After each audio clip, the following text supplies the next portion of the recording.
Chers amis, depuis cette très belle église de Saint-Ludger, je vous adresse mon message du carême aujourd'hui.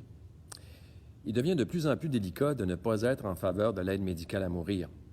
Devant la multiplication des témoignages montrant la grandeur d'une fin de vie célébrée dans le respect et l'affection des proches, questionner le bien-fondé de cette nouvelle loi qui a maintenant 5 ans constitue un grand risque et ça nous expose désormais à des jugements bien sévères comme le manque d'empathie ou de compassion.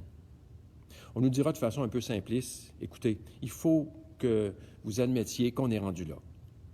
Alors vous comprendrez que pour un prêtre, il n'y a qu'un pas pour qualifier la position de l'Église comme un nouveau contre-témoignage de l'Évangile lui-même. Qu'aurait fait ou dit Jésus? Difficile à dire, d'autant plus qu'il a eu plutôt tendance à ramener les malades ou les morts à la vie au lieu d'en favoriser la fin.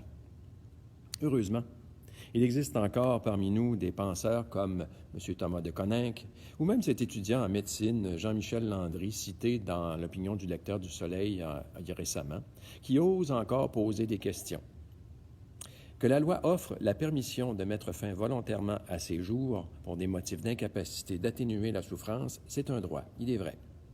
Mais c'est aussi l'aveu d'un échec à bien encadrer la façon d'achever notre existence.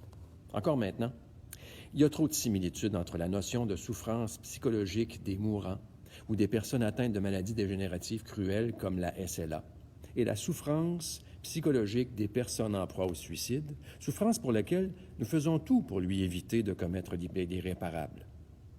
Si choisir l'aide médicale à mourir peut sembler un acte honorable, choisir d'aller au bout de sa vie pour ressembler au Christ et donner du sens à la souffrance pour en aider d'autres, c'est aussi un acte d'amour de grande valeur.